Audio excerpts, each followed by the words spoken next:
বলছে, বান্দা 11 মাসের ঘাটতি কমতি যা হয়েছে তো হয়েছে, চলো একবার ঘুরে দাঁড়াও বান্দা, একটা মাস কাজে লাগাও। দেখতে দেখতে আইয়ামাম মাদুদাত, অল্প কয়টা দিন, অল্প কয়টা দিন, কিন্তু বান্দা একটা মাস রমজান, মনে রেখো আমি প্রতি মিনিট প্রতি সেকেন্ডকে আমি আল্লাহ স্বর্ণ হীরা মণি মুক্তার চাইতে দামি বানায় দেব।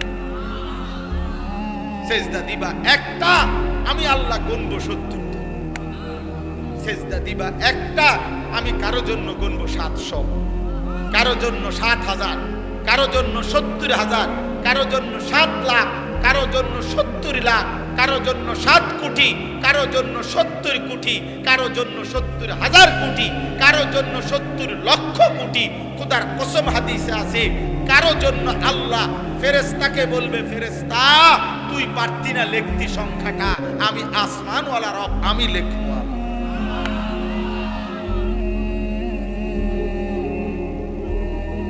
তোমার ক্যালকুলেশনে হবে না রে বান্দা, ফেরেশতা তোমার কম্পিউটার এটা ধরবে না। আনা আজিসি, আমার রোজাদার বান্দার প্রতি সেকেন্ডের বিনিময়ে আমি লিখবো। তুমি ভাবতা না সেই রমজান আমাদের সামনে, এইটাই মনে করাইতে আসছি। যে কিশোর ভাই, যুবক ভাই, গত 11 মাসের ব্যস্ততা থেকে বাবা, মা, বোন, পর্দার আড়ালের মা, উপস্থিত বয়স্ক চাচা, বাবা, অভিভাবক, সবাই আমরা মুসলমান। আরেকবার ঘুরে দাঁড়া, রমজানকে কাজে লাগা। রমজান পরিবর্তনের মাস, রমজান হেদায়েতের মাস, রমজান জীবন সাজাইবার মাস, রমজান নিজেকে গড়ে তুলবার মাস, রমজান অফুরন্ত রহমতের মাস, রমজান অফুরন্ত মাগফিরাতের মাস, রমজান কোটি কোটি জাহান্নাম থেকে নাজাতের মাস। রমজানকে কাজে লাগা, রমজানকে কাজে লাগা।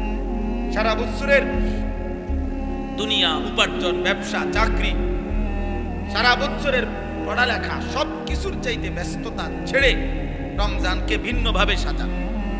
আল্লাহ বলছেন, রমজান আমি দিলাম, তোমরা বান্দা পালন করে দেখো, আমি তোমার মুত্তাকি বানাই দেব। যে মুত্তাকি সে জান্নাতি। তাইলে তুমি আমার একটা মাস কদর করো, আমি আল্লাহ তাআলা তোমারে বদলে দেব, পাল্টে দেব। এই জন্য ইনশাআল্লাহ রমজানকে সামনে রেখে যুবক ভাই, কিশোর ভাই, যদি বুঝে থাকো আব্বা, তো গুনাহ ছাড়ো, আল্লাহর নাফরমানি ছেড়ে নিজেকে নতুন ভাবে আখিরাতের আলোকে গড়বার জন্য চেষ্টা করি। আমরা মুসলমান, আমাদের আল্লাহ ভুললে চলবে না। আমরা মুসলমান, আমাদের নবী ভুললে চলবে না রে আব্বা। দৃশ্যমান এই দুনিয়া আমাদেরকে ছেড়ে দিতে হবে, আমাদেরকে চলে যেতেই হবে, আমাদেরকে ফিরতেই হবে আপন নেড়ে, সেটা কবর। আমাদেরকে ফিরতে হবে শুধু আরো সামনে, সেটা হাসরে। আমাদেরকে যেতে হবে আরো সামনে, সেটা ফুলসিরাত। আমাদেরকে যেতে হবে আরো সামনে, সেটা জান্নাত কিংবা জাহান্নাম। থামবেন সেদিন জান্নাতে বা জাহান্নামে যাবেন। এর আগে এই পথ চলা থামবে, সামনে যেতে হবে, সামনে আগে বাড়ে। ইরতাহালাতিদ দুনিয়া মুদবিরা ওয়ারতাহালাতিল আখিরাতু মুকবিলা। আল্লাহর নবী বলছে, উম্মত প্রতি সেকেন্ড দুনিয়া তোমার পিছে যায়, প্রতি সেকেন্ড আখিরাত তোমার সামনে আগে। এই জন্য আপনাকে ইচ্ছাই হোক অনিচ্ছাই হোক, ছোট ভাই, বড় ভাই, জওয়ান, কিশোর, বয়স্ক, বাবা, আমি, আপনি, পর্দার আড়ালের মা, আমাদের প্রত্যেককে ইচ্ছাই হোক অনিচ্ছাই হোক আগে বাড়তে হবে, সামনে যাইতে হবে, সামনে। আর কোনোদিন পিছনের দিকে যাওয়া যাবে না। আল ওয়াক্তু আনফাসুন লা তাউদ, সময় নিঃশ্বাসের মতো, আর ফিরে না, আর ফিরে না।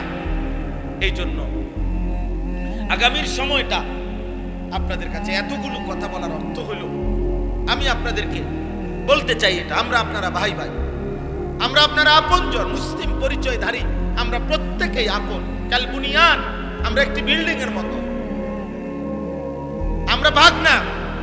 আমরা হুজুর, আপনারা জেনারেল না, না আমরা হুজুর, আপনারা পাবলিক না, না আমরা মুসলমান।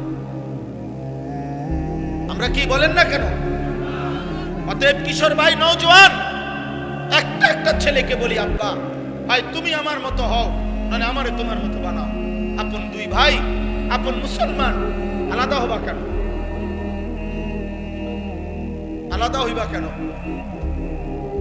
তোমার পক্ষে তুমি যুক্তি দাও। আমার কোরআন থেকে আমি বলি, তুমি ইনসাফের সাথে ফয়সালা করো। যদি বিবেক মরে না যায়, যদি লজ্জা মরে না যায়, তো ইনসাফ করো। এক ওয়াক্ত নামাজ যে পড়ে না পৃথিবীতে, তাকে কোন যুক্তিতে ভদ্র সভ্য তাকে কেন বলা হবে? এত বড় সৃষ্টিকর্তার কৃতজ্ঞতা যার মধ্যে নাই, সে বেয়াদব না তো বেয়াদবটাকে বলেন? আপনি ইনসাফ করেন। আমরা মুসলমান, আর যদি বলেন আমি মানতে কোনোভাবে রাজি না, তো মুসলিম পরিচয় ছেড়ে দেন, মুসলিম পরিচয় ত্যাগ করেন। তো সেটাও তো করবেন না, তা তাইলে আর এই দুটা না কি লাভ? এই কি লাভ? একটা লোক বুজুর্গানে দিন বলছে, মনে করেন এর দূর হইতে পারত না। মনে করেন একটা লোক, আমি মসজিদের ভিতরে, মানে মসজিদের এই দরজায় আমি ভিতরে একটা পাও দিলাম, বাইরে এক পাও দিলাম, কথা বুঝেন না? আমি মসজিদের ভিতরে, আমি মসজিদের বাইরে, এরম হইতে পারত। মুসলমান এমন হইতে পারত যে এক পাও ভিতরে এক পাও বাইরে, এটা না। আল্লাহ কোরআনে বলছেন পুরা পুরা পুরা মাথার চুল থেকে পায়ের নখ পর্যন্ত তোমার পুরা বডি ইসলামের মধ্যে ঢুকা। তোমার ঘরের প্রথম কোণা থেকে শেষ কোণা, তোমার রাষ্ট্রের প্রথম কোণা থেকে শেষ কোণা, তোমার জীবনের প্রথম অংশ থেকে জীবনের শেষ আয়োজন, সবখানে ইসলাম ঢুকা। উদখুলু ফিস সিলমি কাফ, এটা আমাদের জন্য সুন্নাত। আপনি যদি বলেন হুজুর আমনগো মধ্যে তো অনেক ত্রুটি, হ্যাঁ আমার ত্রুটির জন্য আপনার কাছে আমি দোয়া চাই। আমরা আমার লাগে দোয়া করি, আমরা আপনাদের জন্য দোয়া করি না? তো আমাদের ত্রুটি দেখলে আমার লাগে দোয়া করবেন। বুঝেন নাই কথাটা? কিন্তু আপনি যখন দেখছেন আমি আগুনে পুড়ে গেছি, তো এই কারণে আপনি ইচ্ছা করে আগুনে পুড়ে যাবেন, তো তাই এই জন্য আমরা প্রত্যেকের এটা, আল্লাহ নবী সাল্লাল্লাহু আলাইহি সাল্লাম বলছেন আল মুমিনু মিরআতুল মুমিন, এক মুমিন আরেক মুমিনের আয়না।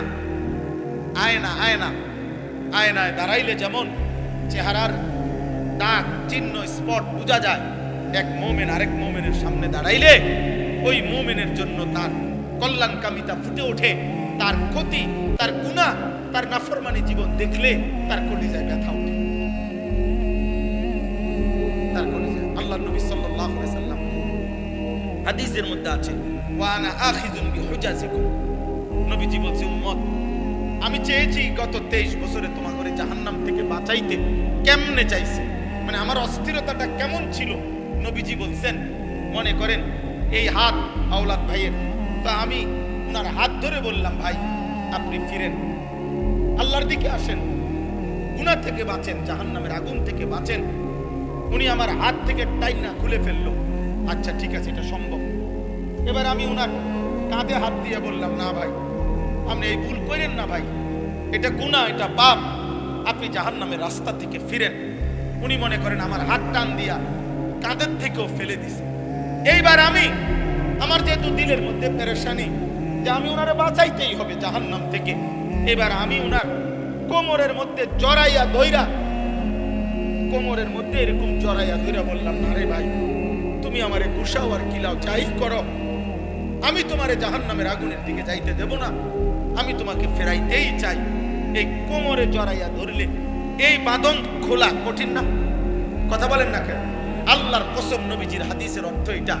তিনি বলছেন উম্মত আমি চেয়েছি আমার একটা একটা উম্মতকে কোমরে জড়াইয়া ধরে হলেও জাহান্নামের আগুন থেকে বাঁচাই। কথা প্রত্যাখ্যান। আকিমুস সালাহ, এই নামাজের কথা 82 বারের চাইতেও বেশি আল্লাহ তাআলা উল্লেখ করছেন এক কথা। এতবার কেন বললেন? যেন আল্লাহ বলতে চাচ্ছেন বান্দা তবুও আমি চাই বারবার বলে তুমি যেন সেজদা করো। আদম আলাইহিস সালাম এবং ইবলিস এর ঘটনা, যে সেজদা করতে বলছে, অন্যান্য ফেরেশতাগণ সেজদা করছে, কিন্তু ইবলিস সেজদা করে নাই। এই সেজদা না দেওয়ার কারণে ইবলিস চিরবিতাড়িত হয়েছে। এই কথাইটা কোরআন শরীফে 10 বার আছে। এই ঘটনাটা একই কথা 10 বার আছে। ফাবিআইয়ি আলাই রাব্বিকুমা তুকাযযিবান, এই কথাইটা কোরআন কারীমে এক সূরার মধ্যে বারবার আছে, বারবার আছে। ওয়াইলুন ইয়াওমাইদিন লিল মুকাদ্দিবিন, এই কথাইটা কোরআন কারীমে যে মিথ্যাবাদীদের জন্য সেদিন জাহান্নাম, এই কথাইটা কোরআন কারীমের এক সূরার মধ্যে 10 বারের চাইতে বেশি আছে। বারবার বলছে, ঘুরে ঘুরে বারবার। অতএব প্রিয় ভাই, নওজোয়ান বাবা, পর্দার আড়ালের মা বোন, প্রত্যেকের কাছে এটা বোঝা উচিত যে আমার মালিক আমার কাছে মালিক হয়েও, সৃষ্টিকর্তা হয়েও, সব খাওয়াইয়া, সব পড়াইয়া, সব দিয়েও তিনি আমার কাছে বারবার বলেছেন, অথচ তিনি একবার বললেই সেটা আদেশ। এবং এত বড় মালিকের একবার শুধু ইশারা দিল, এমন মালিকের নারাজ করা, অসন্তুষ্ট করা বিবেকবান হিসাবে উচিত। যে আমার প্রতি এত বেশি দয়া করেন, অনুগ্রহ করেন, 24 ঘন্টা এমন মনিবের অকৃতজ্ঞ, এমন মনিবের প্রতি এত বড় সৃষ্টি দিয়ে যিনি আমাকে লালন পালন করছেন, তার কথাকে প্রতিনিয়ত প্রত্যাখ্যান করা, তার চাইতে নিকৃষ্ট বেয়াদব আর কেউ হয় না। এই জন্য আমি প্রত্যেক দিন এটা বলি যে যারা নামাজ পড়ে না, মুসলিম পরিচয় দিয়ে, মুসলমান পরিচয় দাঁড়িয়ে, যেই কিশোর, যেই যুবক, যেই নারী, যেই পুরুষ, যার কপালে সেজদা নাই অথচ নিজেকে মুসলমান পরিচয় দেয়, তার চাইতে নিকৃষ্ট বেয়াদব আসমানের নিচে, জমিনের উপরে কোনো জানোয়ারও হয়। এটা কোনো জানোয়ারের আইটেমও করে, মানুষ তো দূরে। কারণ এত বড় অকৃতজ্ঞ, এত বড় বেয়াদব, এত বড় নাশকর, যে এত কিছু দিয়ে 24 ঘন্টা যিনি তাকে লালন পালন করছেন, সে তাকে একটি সেজদাও দেয় না। এ মানুষের কোন প্রকারে আইটেমের মধ্যে ওরে জানোয়ারও ঘৃণা। এই জন্য কোনো কোনো বুজুর্গানে দিন বলে, বেনামাজিকে কুত্তাও ঘৃণা করে, বেনামাজিকে শুকর।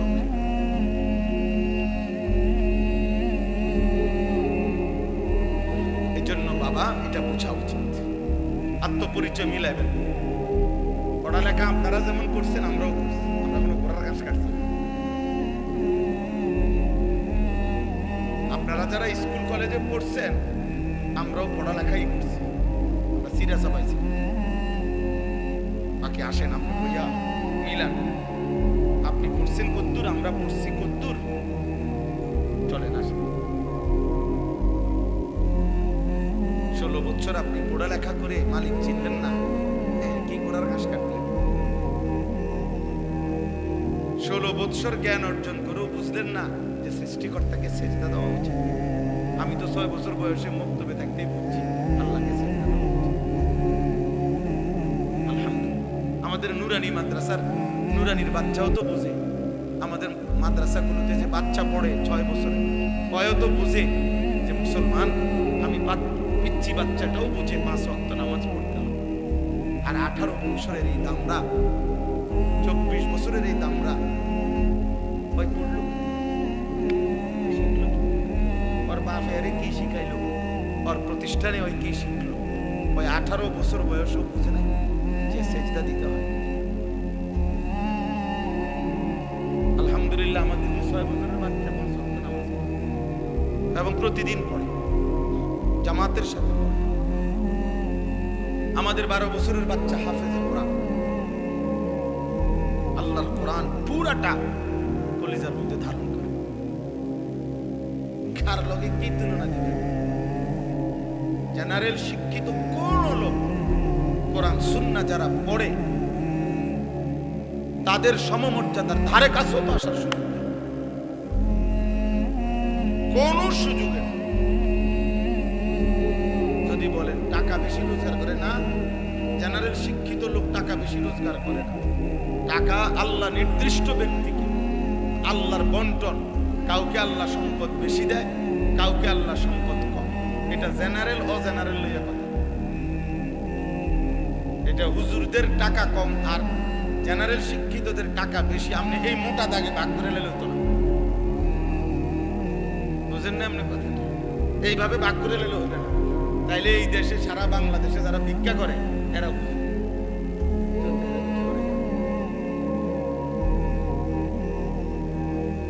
কথা বলেন না। এই দেশে জেনারেল শিক্ষিত হাজারো লোক, লক্ষ লোকের চাইতে এমন অগণিত লাখ লাখ আলেম আছে যাদের আয় অনেক বেশি, অনেক বেশি। তাহলে এই ব্যবধান, তাহলে আপনি এটা মোটা দাগে ভাগ করলে তো হইতো না। আপনি কোন যুক্তিতে ভাগ করলেন? বাংলাদেশে এখনো অশিক্ষিত বেকার তার চাইতে শিক্ষিত বেকার বেশি, একদম এটা হিসাব করা কথা। সার্টিফিকেটধারী বেকার বেশি, সার্টিফিকেট দেয়, চাকরি খুঁজতে খুঁজতে শেষ পর্যন্ত মেয়াদ থাকে না, বয়স থাকে না, এবারে আবার কয় যে আন্দোলন করে আরো 2 বছর বাড়াও, 3 বছর বাড়াও। অথচ উপার্জনই মাকসাদ যদি হয়, তাইলে অসংখ্য অশিক্ষিত মানুষ বিপুল পরিমাণ সম্পদ দুনিয়া উপার্জন করছে। এই জন্য ভাই, বন্ধু, ছেলেরা, বাবা, বোঝাপড়া করা উচিত। কেউ কাউকে বোকা ভাবার সুযোগ নেই। আপনারাও আম করে না, আমরাও আমনা করে না।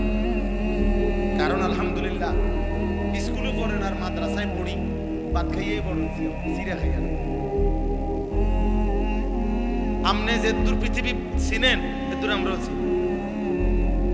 আপনারা যেটারে টাইলস বলেন, আমরা মাদ্রাসার হুজুররা ওইটারে টাইলস বাড়ি কই। তাহলে দুনিয়া এটা বোঝাপড়া করা উচিত। শিক্ষার যদি আলাদা কোনো মূল্য থাকে, জ্ঞানের যদি আলাদা কোনো মূল্য থাকে, যে জ্ঞান শুধু খাওয়ার জন্য নয়, জ্ঞান শুধু ভোগ করার জন্য নয়, জ্ঞান শুধু উপার্জনের জন্য নয়, অন্য কিছু, তো সেই অন্য কিছুটা কি? সেই অন্য কিছুটা কি? যে জ্ঞান তোমাকে খোদার 365 দিনে একদিনও ফজরের নামাজ জাগাইলো না, চিনাইলো না, ভোরের আলো তোমারে কোনোদিন দেখলো না, তুমি কি জ্ঞান অর্জন বলো না? আপনি বা কি শিখাইলেন? ছেলেটাই বা কি, মেয়েটাই বা কি শিখে? এই জন্য আলহামদুলিল্লাহ হিসাব মিলাবেন। জেনারেল পড়ালেখা আমরাও পড়ছি, আপনারাও পড়েন, আমরাও পড়ছি। আমি কুমিল্লা ভিক্টোরিয়া কলেজ থেকে মাস্টার্স পাস করছি, বিজ্ঞান বিভাগ থেকে এসএসসি পাস করছি, সায়েন্স থেকে ঢাকা। কাজে বোঝাপড়া আছে, বুঝা শুনেই করতেছি, বোঝাপড়া নিয়েই করলাম। আপনি কোনো মাদ্রাসাকে এতিমখানা ভাববেন না। মাদ্রাসা এতিমখানা না, মাদ্রাসা এতিম বাচ্চা পড়ে, মাদ্রাসা এতিমের আশ্রয়স্থল, এটা এতিমখানা। মাদ্রাসা মুসাফির খানা, মাদ্রাসা কায়নাতের সর্বশ্রেষ্ঠ শিক্ষা যেটা কোরআন এবং সুন্নাহ, ওইটা পড়ার ঘর। যেই কোন যুক্তি, পৃথিবীর যেই কোন যুক্তি আজ পর্যন্ত কোন বিবেকবান কোরআন সুন্নাহর সামনে, পৃথিবীর কোন বেঈমান, কোন কাফের, কোন মুশরিক, কোন ইহুদি, কোন খ্রিস্টান, কোন নাস্তিক, কোন মুরতাদ, কেউ আল্লাহর কোরআনের বিপরীতে পৃথিবীর কোন শিক্ষাকে, পড়াকে 1 সেকেন্ডের জন্য উপরে উঠাইতে পারে নাই।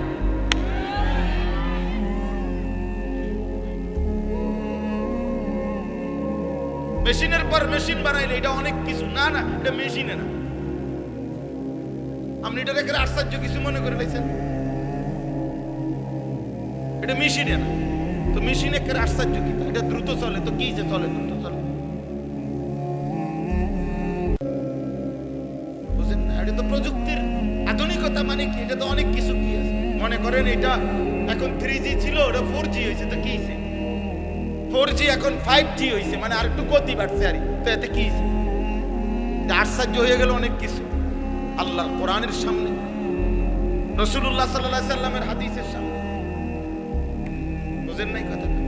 চিকিৎসার আধুনিক সংস্করণ আসছে, মনে করেন মেশিনের আধুনিক সংস্করণ আসছে, এখন আরো খুব দ্রুত রোগ নির্ণয় হয়। তো কি হয়েছে? এটা রোগ না নির্ণয়, পেট ব্যথা মাথা ব্যথা ঠিক করে, এটা এই তো এটা নির্ণয় করে। এটা কোরআনের সামনে বড় হয়ে গেল কেমন? বলে বলে এই জন্য একটা একটা বাবা ভাই বুঝতে হবে, এটা মুসলমান হীনমন্যতায় ভুগলে এটা বড় কাপুরুষতা, দুর্ভাগ্য। বেঈমান অব্যাহত প্রচারণা দিয়ে 190 বছরের লাগাতার ব্রিটিশ এই ইংরেজ লাল বেনিয়ারা বণিকের ছদ্মাবরণে, ব্যবসার ছদ্মাবরণে এসে যখন আমাদের এই উপমহাদেশে রাষ্ট্র ক্ষমতা দখল করেছে, ইস্ট ইন্ডিয়া কোম্পানির ছদ্মনামে 190 বছর আমাদের উপরে যখন জুলুম করেছে, এই জালেমরা 190 বছরে আমাদেরকে একটা দৃশ্যমান, আমাদের মুসলমানের মধ্যে একটা দৃশ্যমান দেওয়াল ঠাই দিয়ে গেছে। সেটা হলো আমরা একদল হয়ে গেলাম হুজুর, আরেক দল হয়ে গেলাম জেনারেল শিক্ষিত। আমরা মেনে নিছি যে মুসলমানের মধ্যে দুই গ্রুপ হইতে পারে, এক গ্রুপের কোরআন শরীফ শুদ্ধ হবে, আরেক গ্রুপের অশুদ্ধ হইলেও চলবে। এক গ্রুপ আল্লাহর কোরআন পড়তে পারবে, আরেক গ্রুপ না হইলেও চলবে। এক গ্রুপ আল্লাহ বিল্লাহ করবে, ওযু নামাজ সূরা কেরাত হালাল হারাম পাক নাফাক এগুলা ঠিক রাখবে। আরেক গ্রুপ জেনারেল শিক্ষার সুবাদে এগুলো ঠিক না রাখলেও চলবে। এই যে দেওয়াল, এই যে বিভেদ, আল্লাহর কসম রাসূলুল্লাহ সাল্লাল্লাহু আলাইহি সাল্লাম 1450 বছর আগে ইসলাম এই বিভেদ করে নাই। ইসলামের সবক তো ছিল মুসলিম যে পরিচয় দেয়, শতভাগ 100 জন আল্লাহর কোরআন পড়তে পারবে, রাসূলের হাদিস পড়তে পারবে, কোরআন সুন্নাহ মতে জীবন চালাবে, এটা প্রত্যেকের জন্যই আবশ্যক ছিল, এটাই ছিল নিয়ম। কিন্তু বেঈমান মাঝখান দিয়ে আয়া আমাদের দুই ভাগ করে দিয়েছে। আজ আপনারা বলেন আমরা হুজুর, আর আমরা বলি আমরা করে জেনারেশন, মানে আমরা দুই ভাগ হয়ে গেল। অথচ এই দুই ভাগ হওয়ার কথা ছিল। মুসলমান সে তার আল্লাহর কোরআনও পড়বে, সে দুনিয়ার প্রয়োজনও সে। নবীজি সাল্লাল্লাহু আলাইহি ওয়াসাল্লাম মক্কা বিজয়ের পরে তায়েফের যুদ্ধ করার আগে যুদ্ধের ময়দানে সাহাবাদের 2 জন সাহাবীকে তিনি দূরবর্তী অঞ্চলে পাঠাইছেন, যে তখন যুদ্ধের একটি আধুনিক, ওই সময়কার যে এখন যেটাকে দূর পাল্লার ক্ষেপণাস্ত্র বলে, ওই সময় ওইটা শিখবার জন্য যে পাথর মেশিনের মাধ্যমে একটু দূরে ছুঁড়ে মারা যায়, এইটা শিখাইবার জন্য নবী সাল্লাল্লাহু আলাইহি সাল্লাম 2 জন সাহাবীকে পাঠাইছেন, যে তোমরা 2 জন গিয়া ওইটা শিখে আসো। তাহলে এই যে 2 জন সাহাবী এই মিনজা দূর পাল্লার এই ক্ষেপণাস্ত্র শিখতে গেছে, ওনারা কোরআন শরীফ শুদ্ধ পড়তে পারতেন না। কথা বলেন না কেন? ওনারা 5 ওয়াক্ত নামাজ পড়তেন না। তাইলে রাসূলুল্লাহ সাল্লাল্লাহু আলাইহি সাল্লাম বলেন, উতলুবুর রিজকা মিন খাজায়াল আরদ, জমিনের তলদেশ থেকে, জমিনের নিচে তোমাদের রিজিক আছে, তোমরা সেটা তালাশ করো, খুঁজো, বের করো। তাহলে এই যে খনিজ সম্পদ আহরণ, এটার জন্য নবী আদেশ করছেন। তাহলে নবীজি আদেশ করছেন যাদেরকে, যে মাটির তলদেশ থেকে তোমরা রিজিক অন্বেষণ করো, এই কথার অর্থ হইল তোমরা যারা খনিজ সম্পদ আহরণ করবে, তোমাদের নামাজ পড়তে হবে না, তোমাদের কোরআন শরীফ অশুদ্ধ হইলেও চলবে। তাইলে আপনারা এটা ভাবলেন কেমনে যে আপনি স্কুলে পড়লে কোরআন শরীফ অশুদ্ধ হইলে চলবে?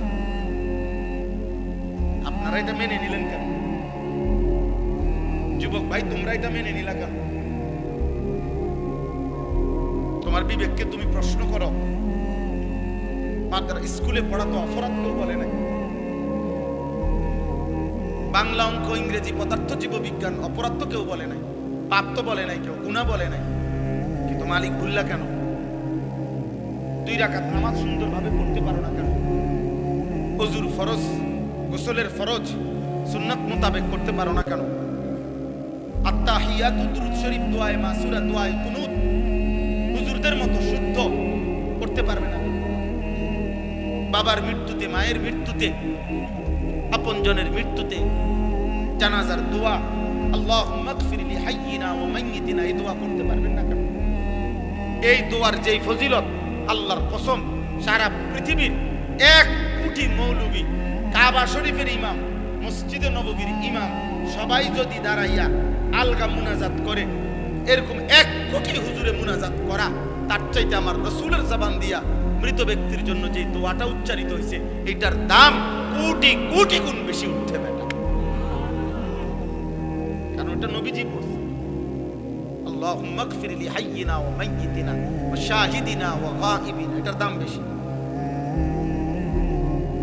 এটার দাম বেশি। এর বিপরীতে কাবা শরীফের ইমাম সাহেব দোয়া করলো নিচে। বুঝেন নাই কথাটা? এই জন্য বললাম দোস্ত, আফসোসের বিষয় আজ আমরা দৃশ্যমান ভিন্ন হয়ে গেল। আজ তোমরা স্কুলের অগণিত ছেলে একটা বারো ভাবতেও শেখো না যে মুসলমান হিসাবে তোমার চুল রাসূলুল্লাহ সাল্লাল্লাহু আলাইহি ওয়াসাল্লামের মতো হওয়া উচিত না। তোমরাও মেনে নিছো, অভিভাবকরাও মেনে নিছে যে সে যেহেতু জেনারেলে পড়ে, অতএব তার চুল, চেহারা, তার লিবাস, পোশাকের মধ্যে ইসলাম অনুসরণ করার কোনো বাধ্যবাধকতা নাই, যেহেতু ছেলেটা স্কুলে পড়ে। আমরা এটা মেনে নিলাম কেন? আমরা এটা মেনে নিলাম কেন? মা বাবা মেনে নিছে, এই জন্য ওনারা প্রত্যেক দিন দেখে যে ছেলেটার চুল মুশরিকের মতো, বেঈমানের মতো। কোন ইহুদি খেলোয়াড়, কোন খ্রিস্টান খেলোয়াড়, কোন মুরতাদ, কোন ব্যভিচারী, প্রত্যেকটি এই বেটা ছেলে বেটা, প্রত্যেকটা খেলোয়াড় যেগুলো আন্তর্জাতিক নামের খেলোয়াড়, এই ইউরোপীয় বলেন আর যেখানকারে বলেন, যারা আমাদের তোমাদের যুবকদের কাছে অনুসরণীয় খেলোয়াড় মনে করো, যারা প্রত্যেকটা যতবার ক্যামেরার সামনে আসে, যতবার কোনো পুরস্কার হোক যেটাই হোক নিতে আসে, তুমি তাকাইলে দেখবা তার সাথে আরেকটা নারী, একটা মহিলা, একটা মেয়ে মহিলা আছে, ওইটাকে সে পরিচয় দিবে এটা তার গার্লফ্রেন্ড। তো জিনা যাদের কাছে বিবাহ বহির্ভূত এরকম মেলামেশা যাদের কাছে বৈধ, তারা এই পৃথিবীতে কোনো জানোয়ারের আদর্শ হইতে পারে না বেটা। মানুষ তো দূরে থাকবে, কোন চতুষ্পদ জন্তুর মডেলও হইতে পারে না।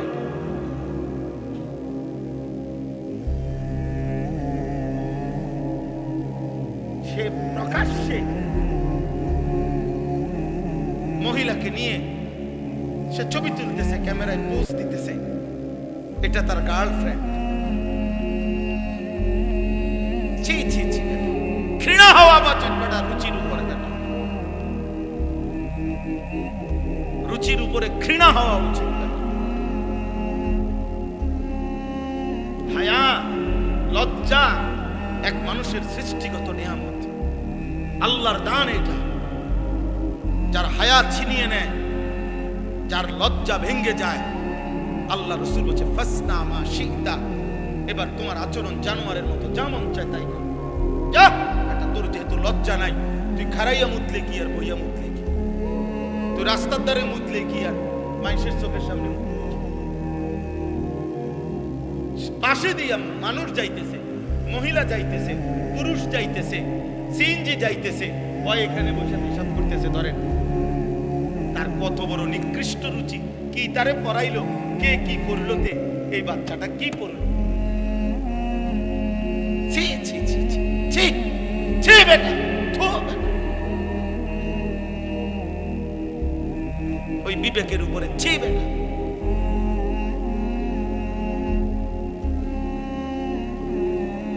আফসোস বেটা, আফসোস। এই জন্য আমরা এটা মনে করাই, আমি একজন একজন বাবা অভিভাবক মনে করাই, আরেকবার বুঝাপড়া করি। আপনারা কারো যদি বুঝার দরকার হয় বা আমগুলোর লগে তর্ক করতে মন চায়, আপনি কইয়েন আমি আম। কোন দিন তর্ক করবেন সেদিন আম, ইনশাআল্লাহ ইনশাআল্লাহ। ইউরোপের পড়ার উপরে ভরসা করিলে শুধু মুসলমান হয়ে ওইটা এই সন্তানকে মনে রাখবেন ইকোনমিক্যাল অ্যানিমেল বানাবে, মানুষ বানাবে না। ইউরোপের স্লোগান হলো, পুঁজিবাদের স্লোগান হলো, বস্তুবাদের স্লোগান হলো ভোগ, উপভোগ, জীবন ভোগ করো। ইকোনমিক্যাল অ্যানিমেল, উপার্জনের জন্য নিজেকে গড়ে তোলো।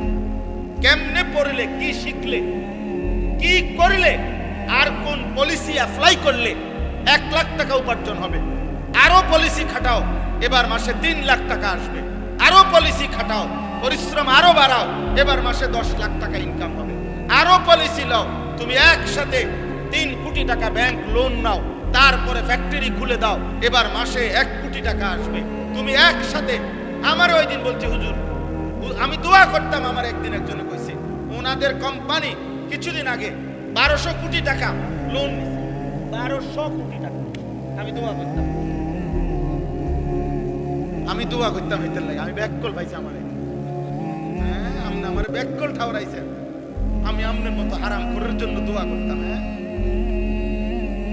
সামনে সামনে তো অনেকেরই দেখলে মাইস দেই, এগুলোর মধ্যে অনেকগুলোর মধ্যে তো পরে পরীক্ষা করলে ফরমালি নাই, কথা তো মৌখিক বলতেই হয়, চলতেই হয়, কিন্তু হৃদয়ের ভালোবাসা কোন নাফরমানের জন্য কখনোই থাকে না।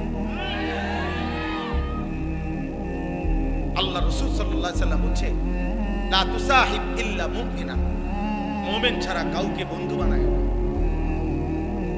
ওয়ালা ইয়াকুল মালাকা ইল্লা তাকিয়ুন, মুত্তাকি ছাড়া কাউকে ভালোবেসে কিছু খাওয়াই না। হাদিস নবীজি সাল্লাল্লাহু আলাইহি ওয়াসাল্লাম। এই জন্য আমি প্রত্যেকটা ছেলে পেলে, বাবা, ভাই, মা, বোন, আপনাদের কাছে এটা বুঝাইতে চাই, আমরা এটা ফিরে আসেন, আপনারা পড়েন, আপনারা ভাগ করে যে যেখানে পারেন পড়েন, কোনো সমস্যা নেই, কিন্তু আপনারা আরেকবার হিসাব মিলান, আমরা মানুষ হব না কেন, আমরা আল্লাহ চিনব না কেন, আমরা রাসূল চিনব না কেন? এক বিন্দু কোনো যুক্তি তো থাকতে হবে। কোরআন শরীফ না মানার পিছনে একজন মুসলিম পরিচয়ধারী অথচ আল্লাহর কোরআন মানে না, কারণটা কি? তার একটা বাস্তব যুক্তিসঙ্গত কোনো কারণ তো দর্শাইতে হবে। আপনি এটা কোন, আপনি এটা কারণ বলেন। আপনি যে মুসলমান, রাসূলুল্লাহ সাল্লাল্লাহু আলাইহি সাল্লামের সুন্নাত ত্যাগ করলেন কেন? এটার একটা বাহ্যিক কারণ বলেন। দাড়ি কাটার উপরে একজন ভদ্রলোক একটি কারণ দর্শান,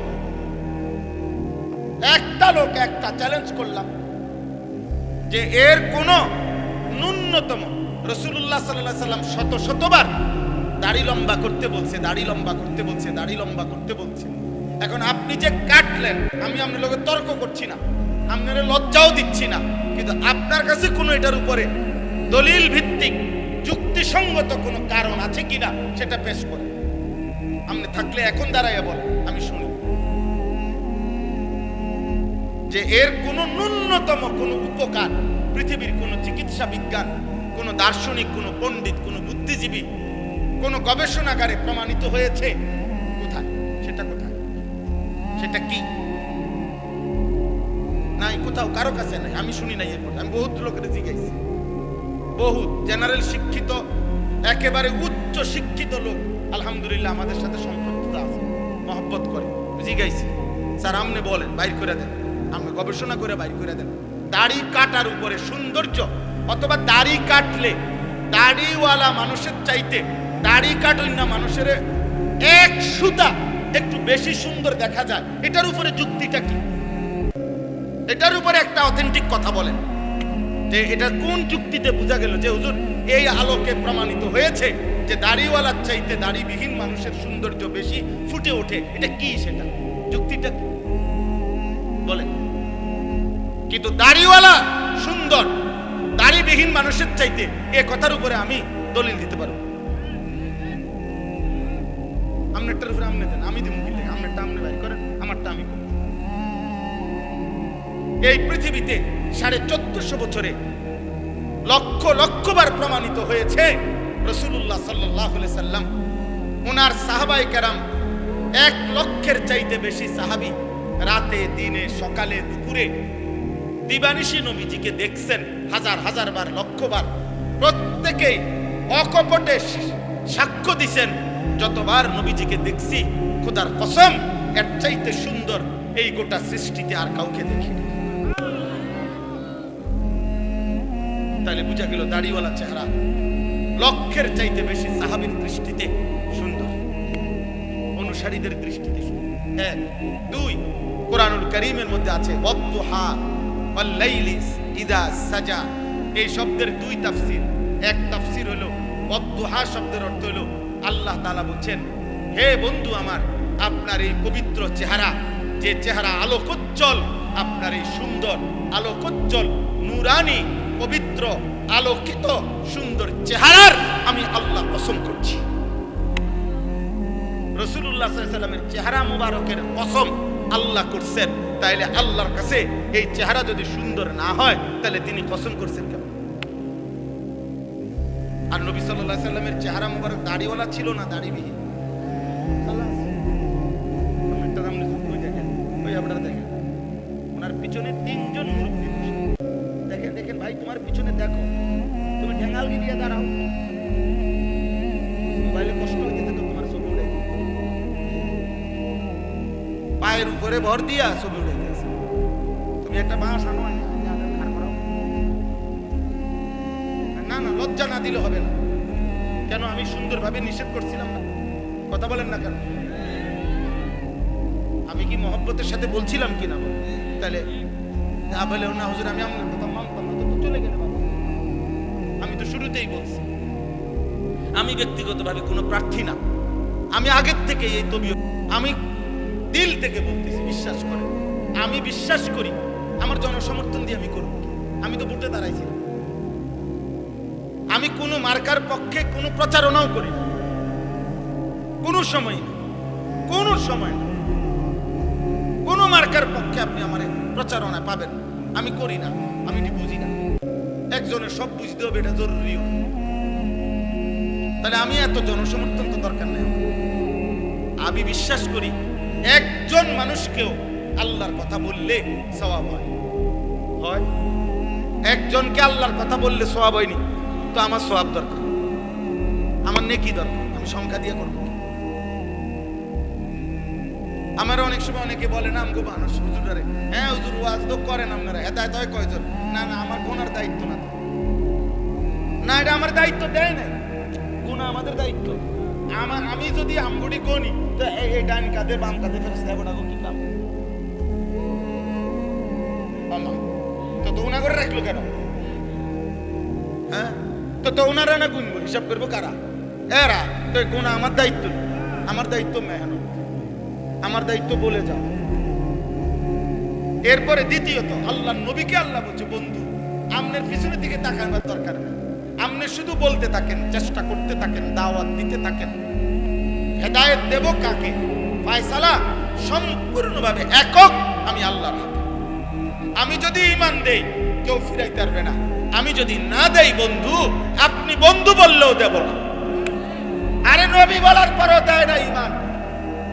যুবক তুমি জানো না বেটা, মুসলমানের বাচ্চা তুমি জানো না তোরে আল্লাহ যে মুসলমানের পরিচয় দিছে, জানো না বেটা তোরে আল্লাহ কত বড় নিয়ামত দিয়েছে। কার গাদ্দারি করো অনটের পাও না তো মনে করছে এমনি বাতে তো খাও, আর কিটা নারী দেখো, ছবি দেখো, উলঙ্গ নর্তকী দেখো, নাটক দেখো, সিনেমা দেখো, দুনিয়া ভোগ করো। হ্যাঁ চুলের ফ্যাশন করছো, হায় হায় রাতের পর রাত পার করে দিচ্ছ গুনায় গুনায়। ঈমান ফিরাই দিলা, ইসলাম ফিরাইয়া দিলা। আরশের মেহমানদারি, আরশে আজিমে আল্লাহ বলছে, বন্ধু 23 বছরে আমি আপনার কাছে অসংখ্য বিধান আগে দিয়েছি, সামনে দেব, কিন্তু মালিক আমি একটা হুকুম শুধু বন্ধু আমি বড় যত্ন করে রেখে দিয়েছি। নিয়ত করছি আমি আল্লাহ, আমি ইচ্ছা করেছি জিব্রাইল না মিকাইল না কারো মাধ্যমে না, আপনাকে আরশ আজিমে এনে 5 ওয়াক্ত নামাজের এই হাদিয়া আমি আল্লাহ আপনার হাতে তুলে দিলাম। তুমি জানো না আব্বা নামাজ কত বড় নিয়ামত? জানো না একটা বন খাইতে গিয়ে আমরা নামাজ পড়ি, আরে অপদার্থ কোথায় বন আর কোথায় নামাজ? কি এর লোকে কি মিলাই দিবে না? একটা সাদওয়ানের আড্ডার কারণে নামাজ পড়ি, আহা বনরুডির আড্ডা আর মালিকের সেজদা কত ব্যবধান। একটা অটো চালায় আপনার নামাজের টাইম, আপনি বিমান চালালে কি চা কদ্দুর বেছে, বনরুডি বেছে, বিয়ান বিস্কুট বেছে, এবার নামাজের টাইম। হায় রে গাদ্দার, দুনিয়া যদি তোরে আরো বেশি দিত মালিক, তুই কি করবি? ওহ আহা আফসোস, আফসোস। কিয়ামতের দিন আল্লাহ বলবে ফেরেশতাদেরকে, উহশুরুল লাযীনা যালামু ওয়া আযওয়াজাহুম ওয়া মা কানু ইয়াবুদুন মিন দুনিল্লাহ ফাহদুহুম ইলা সিরাতিল জাহিম। দোস্ত আমার বড় ভয়ঙ্কর কথা এটা আল্লাহ বলছে। কিয়ামতের দিন আল্লাহ ফেরেশতাদেরকে বলবে, ফেরেশতারা আমার প্রত্যেকটা নাফরমান বান্দাকে সামনে আন, আর প্রত্যেকটা পাপী বান্দার সাথে সে যার সঙ্গী হয়ে অথবা যাকে সঙ্গী বানিয়ে পাপ করেছে পরেও আন। আর 3 নম্বরে আমি আল্লাহকে বাদ দিয়ে যখন যাকে ডাকছে তাকেও আন। খোদার কসম আল্লাহ বলবেন তিন জনকে একসাথ করো, জালেম পাপীকে একত্র করো, পাপীর সঙ্গীকে একসাথ করো, আমি আল্লাহকে বাদ দিয়ে পাপী যাকে ডাকতো তাকে একসাথ করো। আল্লাহ বলবেন এই 3 জনকে একসাথ করে ফাহদুহুম ইলা সিরাতিল জাহিম, 3টারেই ধাক্কা দিয়ে জাহান্নামের রাস্তায় পাঠায় দাও। মনে রাখো বাপ, যে বন্ধু তোমার উলঙ্গ ছবি দেখাইছে, যে বন্ধু তোমার সুদের আড্ডায় নিয়ে গেছে, কিস্তির আড্ডায় নিয়ে গেছে, নারীর আড্ডায় নিয়ে গেছে, জিনার আড্ডায় নিয়ে গেছে, সঙ্গী নামের, বন্ধু নামের, সহকর্মী নামের, সহপাঠী নামের যেই মানুষ নামের শয়তান তোমারে পাপের রাজ্যে নিয়ে গেছে, সেদিন কিয়ামতের দিন তুমি এবং তাকে একসাথ করা হবে। এবং শুধু সেই 2 জন না, বরং আল্লাহকে বাদ দিয়ে যাকে ডাকতো তাকে। কোরআনুল কারীমে আল্লাহ বলছে। এজন্য আব্বা আমি সর্বোচ্চ, আমার দমক দেওয়া মাকসাদ না, আমি আপনাদের সাথে ঝগড়া করতে আসি নাই, আমি আপনাদের সাথে দ্বন্দ্ব করতে আসি নাই, মনে করাইতে আসছি আপনি ভাত খান, ঘুম যান, আপনি দুনিয়া উপার্জন করেন, কোনো অসুবিধা নাই, রিজিক তো হারাম না, উপার্জন তো হারাম না, চাকরি, ব্যবসা, কৃষি, ক্ষেত, খামার, আয় উপার্জনের বৈধ মাধ্যম, এটা তো হারাম না। আল্লাহ বলেন কেন? আখিরাত বললেন কেন? নামাজ বললেন কেন? 1 ওয়াক্ত সিজদা দিতে পারলেন না কেন? 60 বছরে, 40 বছরে, 30 বছরে এমন মালিকের কোরআন, এই চোখ যার দেওয়া, তার চোখে তার কালাম দেখে দেখেও পড়তে পারেন না কেন? যার জবান, তার দেওয়া জবানে তার কালাম উচ্চারণ করতে পারেন না কেন? বলেন কেন পারেন না? বলেন এই আফসোসের কি জবাব দিবেন? এই আফসোসের কি জবাব? কিয়ামতের দিন আল্লাহ এই পাপী এবং পাপীর দোসর একসাথ করে এদেরকে বলবেন, ওয়াকিফুহুম ইন্নাহুম মাসউলুন, ফেরেশতা এদেরকে দাঁড় করাও, আমি জিজ্ঞেস করব বান্দা, মা লাকুম লা তানাসাউন। সাংঘাতিক কথা আল্লাহ বলবেন সেদিন প্রত্যেক পাপীকে এবং তার পাপের সঙ্গীদেরকে একসাথ করে আল্লাহ বলবেন, মা লাকুম লা তানাসাউন, এই নাফরমান তোর কি হলো, তোরা একজন আরেকজনকে আজ সাহায্য করছো না কেন?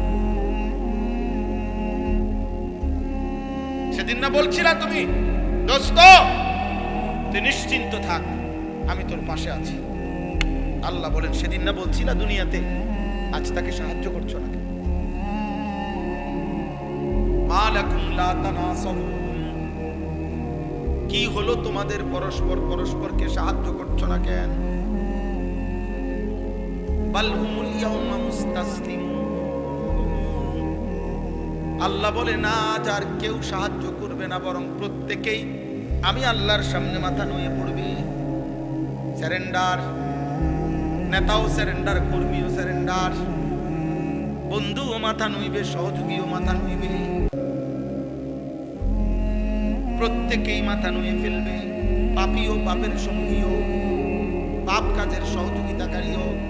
এজন্য এটা বড় খুব মারাত্মক। আমি তো করি নাই, না না, সহযোগী হলো বিপদ। আল্লাহ নবী বলছে, যেমন হাদিসে আছে, লাআনাল্লাহু আকিলার রিবা ওয়া মুকিলাহু ওয়া শাহিদাইহি ওয়া কাতিবাহু। আল্লাহ নবী বলছে, যে সুদ খায় তার উপরে আল্লাহর লানত, যে সুদ দেয় তার উপরে আল্লাহর লানত, যে সুদের সাক্ষী থাকে তার উপরে আল্লাহর লানত, যে সুদের কথা লিখে দেয় তার উপরে আল্লাহর লানত, লানত, লানত, লানত। কিছু বলার থাকলে নবীকে বললেন। আপনার যদি কোনো আপত্তি থাকে, অসুবিধা কেউ, যিনি বলছেন ওনারে বলেন। উনি আছেন মদিনা শরীফে, ওনার কাছে গিয়ে বলে আসেন, রওজা শরীফে গিয়ে, যে আপনি এটা বললেন কেন, এত বড় কথা বললেন কেন? আমরা মুসলমান, আমাদের আখিরাত ভুলে গেলে চলবে না। আমরা মুসলমান, আমাদের আল্লাহ ভুললে চলবে না। আমরা মুসলমান, আমাদের নবী ভুললে চলবে না রে আব্বা। দৃশ্যমান এই দুনিয়া আমাদেরকে ছেড়ে দিতে হবে, আমাদেরকে চলে যেতেই হবে, আমাদেরকে ফিরতেই হবে আপন নিড়ে, সেটা কবর। আমাদেরকে ফিরতে হবে শুধু আরো সামনে, সেটা হাসরের। আমাদেরকে যেতে হবে আরো সামনে, সেটা ফুলসিরাত। আমাদেরকে যেতে হবে আরো সামনে, সেটা জান্নাত কিংবা জাহান্নাম। থামবেন সেদিন জান্নাতে বা জাহান্নামে যাবেন, এর আগে এই পথ চলা থামবে না, সামনে যেতে হবে, সামনে আগে বাড়ে। ইরতাহালাতিদ দুনিয়া মুদবিরা ওয়ারতাহালাতিল আখিরাতু মুকবিলা। আল্লাহর নবী বলছে, উম্মত প্রতি সেকেন্ড দুনিয়া তোমার পিছে যায়, প্রতি সেকেন্ড আখিরাত তোমার সামনে আগে। এজন্য আপনাকে ইচ্ছাই হোক অনিচ্ছাই হোক, ছোট ভাই, বড় ভাই, জওয়ান, কিশোর, বয়স্ক, বাবা, আমি, আপনি, পর্দার আড়ালের মা, আমাদের প্রত্যেককেই ইচ্ছাই হোক অনিচ্ছাই হোক আগে বাড়তে হবে, সামনে যাইতে হবে, সামনে। আর কোনোদিন পিছনের দিকে যাওয়া যাবে না। আল ওয়াক্তু আনফাসুন লা তাউদ, সময় নিঃশ্বাসের মতো, আর ফিরে না, আর ফিরে না। এই জন্য আগামীর সময়টা আপনাদের কাছে এতগুলো কথা বলার অর্থ হলো, আমি আপনাদেরকে বলতে চাই এটা, আমরা আপনারা ভাই ভাই, আমরা আপনারা আপনজন, মুসলিম পরিচয়ধারী, আমরা প্রত্যেকেই আপন। কাল বুনিয়ান, আমরা একটি বিল্ডিং এর মতো, আমরা ভাগ না। আমরা হুজুর, আপনারা জেনারেল, না না। আমরা হুজুর, আপনারা পাবলিক, না না। আমরা মুসলমান। আমরা কি বলেন না কেন? অতএব কিশোর ভাই, নওজোয়ান, একটা একটা ছেলেকে বলি, আব্বা ভাই তুমি আমার মতো হও, নয় আমারে তোমার মতো বানাও। আপন দুই ভাই, আপন মুসলমান, আলাদা হবা কেন? আলাদা হইবা কেন? তোমার পক্ষে তুমি যুক্তি দাও, আমার কোরআন থেকে আমি বলি, তুমি ইনসাফের সাথে ফয়সালা করো। যদি বিবেক মরে না যায়, যদি লজ্জা মরে না যায়, তো ইনসাফ করো। এক ওয়াক্ত নামাজ যে পড়ে না, পৃথিবীতে তাকে কোন যুক্তিতে ভদ্র, সভ্য, তাকে কেন বলা হবে? এত বড় সৃষ্টিকর্তার কৃতজ্ঞতা যার মধ্যে নাই, সে বেয়াদব না তো বেয়াদবটাকে বলেন? আপনি ইনসাফ করেন। আমরা মুসলমান, আর যদি বলেন আমি মানতে কোনোভাবে রাজি না, তো মুসলিম পরিচয় ছেড়ে দেন, মুসলিম পরিচয় ত্যাগ করেন। তো সেটাও তো করবেন না। তা তাইলে আর এই দোটানা কি লাভ? এই কি লাভ? একটা লোক বুজুর্গানে দিন বলছে, মনে করেন এত্তুর হইতে পারতো না, মনে করেন একটা লোক, আমি মসজিদের ভিতরে, মানে মসজিদের এই দরজায় আমি ভিতরে একটা পাও দিলাম, বাইরে এক পাও দিলাম, কথা বুঝেন নাই? আমি মসজিদের ভিতরে, আমি মসজিদের বাইরে, এরম হইতে পারত। মুসলমান এমন হইতে পারত এক পাও ভিতরে এক পাও বাইরে, এটা না। আল্লাহ কোরআনে বলছেন পুরা পুরা পুরা মাথার চুল থেকে পায়ের নখ পর্যন্ত তোমার পুরা বডি ইসলামের মধ্যে ঢুকা। তোমার ঘরের প্রথম কোণা থেকে শেষ কোণা, তোমার রাষ্ট্রের প্রথম কোণা থেকে শেষ কোণা, তোমার জীবনের প্রথম অংশ থেকে জীবনের শেষ আয়োজন, সবখানে ইসলাম ঢুকা। উদখুলু ফিস সিলমি কাফ, এটা আমাদের জন্য সুন্নাহ।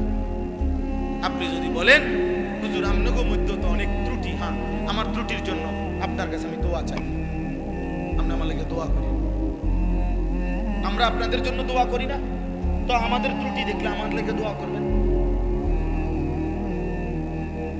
বুঝেন নাই কথাটা? কিন্তু আপনি যখন দেখছেন আমি আগুনে পুড়ে গেছি, তো এই কারণে আপনি ইচ্ছা করে আগুনে পুড়ে যাবেন,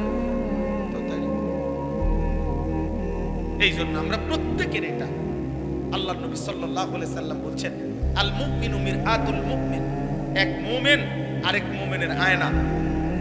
আয়না আয়না আয়নায় দাঁড়াইলে যেমন চেহারার দাগ চিহ্ন স্পট বোঝা যায়, এক মুমিন আরেক মুমিনের সামনে দাঁড়াইলে ওই মুমিনের জন্য তার কল্যাণকামিতা ফুটে ওঠে, তার ক্ষতি, তার গুনাহ, তার নাফরমানি জীবন দেখলে তার কলিজায় ব্যথা ওঠে, তার কলিজায়। আল্লাহ নবী সাল্লাল্লাহু আলাইহি সাল্লাম হাদিসের মধ্যে আছে ওয়া আনা আখিযুন বিহুজাজিকুম, নবীজি বলছে উম্মত আমি চেয়েছি গত 23 বছরে তোমাকে জাহান্নাম থেকে বাঁচাইতে, কেমনে চাইছি, মানে আমার অস্থিরতাটা কেমন ছিল। নবীজি বলছেন মনে করেন এই হাত আওলাদ ভাইয়ের, তো আমি ওনার হাত ধরে বললাম ভাই আপনি ফিরেন, আল্লাহর দিকে আসেন, গুনাহ থেকে বাঁচেন, জাহান্নামের আগুন থেকে বাঁচেন। উনি আমার হাত থেকে টাইনা খুলে ফেললো, আচ্ছা ঠিক আছে এটা সম্ভব। এবার আমি ওনার কাঁধে হাত দিয়ে বললাম না ভাই আপনি এই ভুল করেন না ভাই, এটা গুনাহ, এটা পাপ, আপনি জাহান্নামের রাস্তা থেকে ফিরেন। উনি মনে করেন আমার হাত টান দিয়া কাঁধের থেকেও ফেলে দিছে।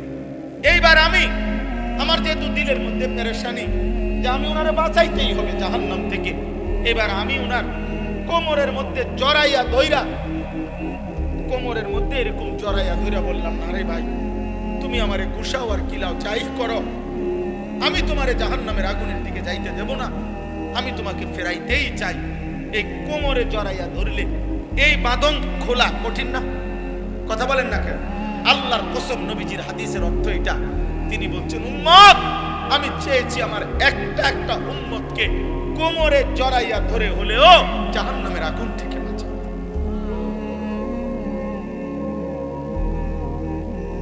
এই হয়ে আছে কোমর থেকে চুম্বা।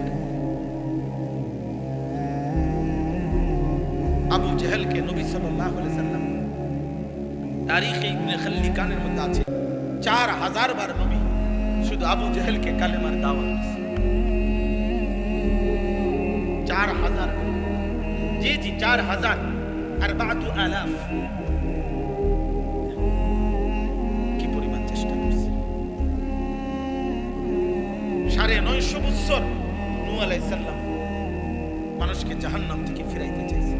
950 বছর, 950 বছরে হাজার হাজার বার, লক্ষ বার ওনাকে পাথর মারা রক্তাক্ত করে বেহুশ কইরা, আমরা তাফসীরে পড়ছি নূহ আলাইহিস সালামকে ধইরা কাফেরগুলা ওনার বেহুশ শরীর, রক্ত মাখা শরীরটা নিয়ে ডাস্টবিনের ময়লার মধ্যে ফেলে দিয়ে আসতেন। নূহ আলাইহিস সালাম হুঁশ আসলেই রক্ত মাখা চেহারা মুছেই নূহ আলাইহিস সালাম বলতেন আল্লাহ আমি আমার কওমের কাছে আবার যাব, আপনি মাফ করে দেন, আযাব দিয়েন না, আমি আবার।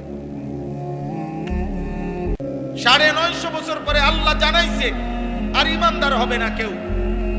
কিন্তু যেদিন তুফান শুরু হয়েছে, নূহ আলাইহিস সালাম, এই কোরআনে আছে রে আব্বা, সূরা হুদের মধ্যে, সেই দিনও যেদিন আল্লাহ বলছে নূহ আর ইমানদার হবে না কেউ, আন্নাহু লা ইউমিনা ইল্লা মান কাদ আমানা, আর কেউ ঈমান আনবে না।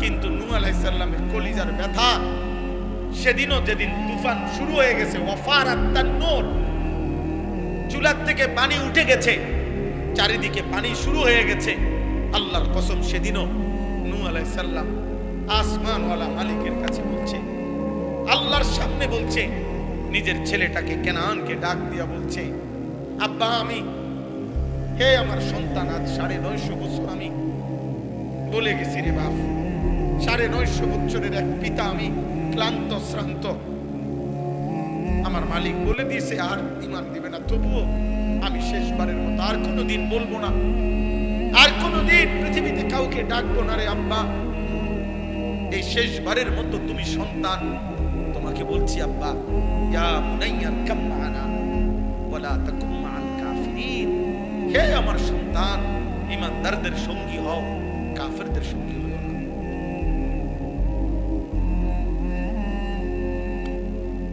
ইয়া বুনাইয়া কাম মা'ানা ওয়ালা তাকুম মা'আল কাফিরিন।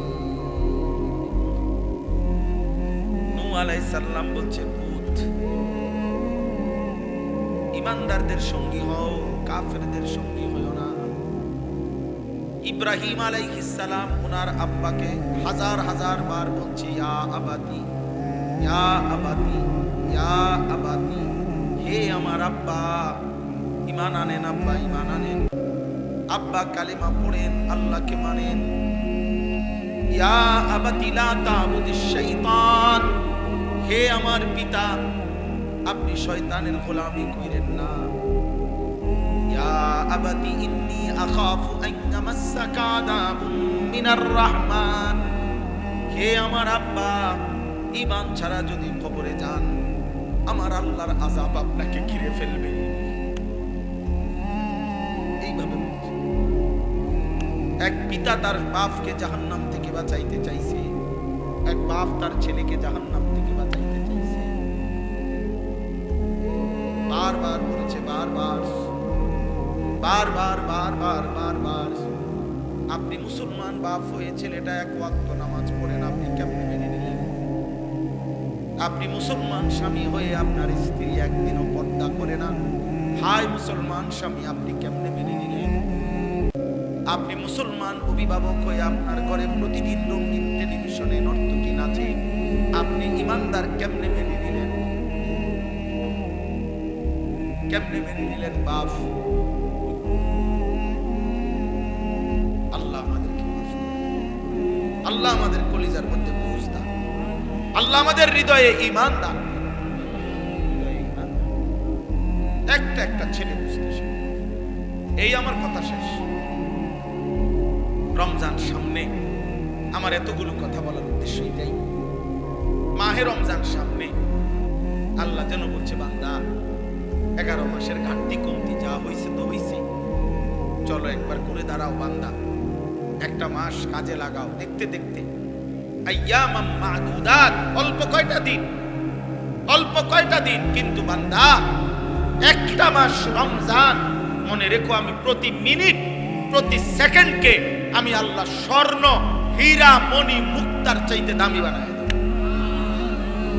সেজদা দিবা একটা, আমি আল্লাহ গুনবো 70টা। সেজদা দিবা একটা, আমি কারো জন্য গুনবো 700, কারো জন্য 7,000, কারো জন্য 70,000, কারো জন্য 7 লাখ, কারো জন্য 70 লাখ, কারো জন্য 7 কোটি, কারো জন্য 70 কোটি, কারো জন্য 70,000 কোটি, কারো জন্য 70 লক্ষ কোটি। খোদার কসম হাদিসে আছে, কারো জন্য আল্লাহ ফেরেশতাকে বলবে, ফেরেশতা তুই পারতি না লিখতি সংখ্যাটা, আমি আসমানওয়ালা রব, আমি লিখবো। আমি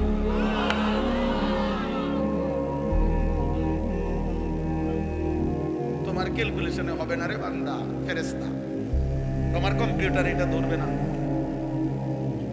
আনা আজিসি,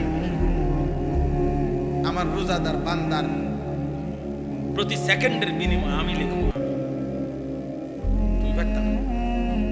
সেই রমজান আমাদের সামনে, এইটাই মনে করাইতে আসছে। বলছি যে কিশোর ভাই, যুবক ভাই, গত 11 মাসের ব্যস্ততা থেকে বাবা, মা, বোন, পর্দার আড়ালের মা, উপস্থিত বয়স্ক চাচা, বাবা, অভিভাবক, সবাই আমরা মুসলমান। আরেকবার ঘুরে দাঁড়ান, রমজানকে কাজে, রমজান পরিবর্তনের মাস, রমজান হেদায়েতের মাস, রমজান জীবন সাজাইবার মাস, রমজান নিজেকে গড়ে তুলবার মাস, রমজান অফুরন্ত রহমতের মাস, রমজান অফুরন্ত মাগফিরাতের মাস, রমজান কোটি কোটি জাহান্নাম থেকে নাজাতের মাস। রমজানকে কাজে, রমজানকে কাজে। সারা বছরের দুনিয়া, উপার্জন, ব্যবসা, চাকরি, সারা বছরের পড়ালেখা, সবকিছুর চাইতে ব্যস্ততা ছেড়ে রমজানকে ভিন্নভাবে সাজান। আমার মূল বক্তব্য তাহলে এটা, লাআল্লাকুম তাত্তাকুন। আল্লাহ বলছেন রমজান আমি দিলাম, তোমরা বান্দা পালন করে দেখো, আমি তোমার মুত্তাকি বানাই দেব। যে মুত্তাকি সে জান্নাতি। তাইলে তুমি আমার একটা মাস কদর করো, আমি আল্লাহ তাআলা তোমারে বদলে দেব, পাল্টে দেব। এই জন্য ইনশাআল্লাহ রমজানকে সামনে রেখে যুবক ভাই, কিশোর ভাই, যদি বুঝে থাকো আব্বা, তো গুনাহ ছাড়ো, আল্লাহর নাফরমানি ছেড়ে নিজেকে নতুন ভাবে আখিরাতের আলোকে গড়বার জন্য চেষ্টা করি। আল্লাহ আমাদেরকে তৌফিক দান করে। আপনাদের কাছে 5টা মিনিট দয়া করে আমার এই অনুরোধ, প্রতি বছর আমি এই মাহফিলটায় আসি। মাওলানা আবু তাহের সাহেব দামাত বারাকাতুহুল আলিয়া, উনি আমাদের শ্রদ্ধেয়, বয়সে প্রবীণ আলেম। আমরা যখন আমাদের বয়সের সাথে ওনার অনেক ব্যবধান, আপনারা জানেন, অনেক দিন ধরে এই মাদ্রাসা তিল তিল করে কষ্ট করে এতটুকু পর্যন্ত আসছে। আপনারা প্রত্যেকের কাছে আমার অনুরোধ, এই 2টা মিনিট আপনারা যদি প্রত্যেকে মাদ্রাসার জন্য যার যার সামর্থ্য মতো একটু সহযোগিতা করেন, বরকত হবে। আল্লাহর জন্য দিলে, কোরআনের জন্য দিলে ঠকবেন না। প্রত্যেকের কাছে অনুরোধ, যাদের সুযোগ হয় প্রত্যেকে পারলে 1000 টাকা, পারলে 500টা টাকা, মাশাআল্লাহ, আপনারা একটু দেন। তুমি একটু সামনে যাও, এনে দাঁড়াও, বা মাদ্রাসার উস্তাদকে দাও, দেন, ওনার হাতে দেন। বা বাচ্চা না, এত বাচ্চা তো শুধু বাচ্চাতে মানুষ টিয়া কম দেয়, বয়স্ক মানুষই তুই, শুধু বাচ্চা তো দিলে মনে করবে হাতের কাছে 20 টাকা দিলে সারবে। বুঝের মানুষ নেন, হ্যাঁ আপনি নেন। বসির তুমি যাও, না না রুমাল না, হাতে নেন, হাতে নিলে চলবে। এমনিও যদি কেউ দেন আমার কাছে, 1000 টাকা দিলেন, 2000 টাকা দিলেন, 500 টাকা দিলেন, তো দেন আমার কাছে, আল্লাহ বরকত দেবে। বাপ দেন ইনশাআল্লাহ। এই যে একজন দিছেন, কত কত 5000, কি নাম? 200 টাকা, 50 না 200 টাকা, আল্লাহ কবুল করেন। জি মাশাআল্লাহ, 100 টাকা, 50 টাকা দেন, প্রত্যেকেই দেন। যুবক ভাই তোমরাও দাও ভাই, 100 টাকা থাকলে 100 টাকাই দাও। আপনারাও কিছু মাবা, কিছু চাচা যারা এই মহল্লারও আছেন, আপনারাও প্রত্যেকে 1000 টাকা, 500 টাকা, 2000 টাকা সহযোগিতা করেন, আল্লাহ বরকত দেবে ইনশাআল্লাহ। আরো কয়েকজন দিছেন আগে, আওলাদ ভাইয়ের কাছে দিছিলেন আপনারা কয়েকজন, মাশাআল্লাহ।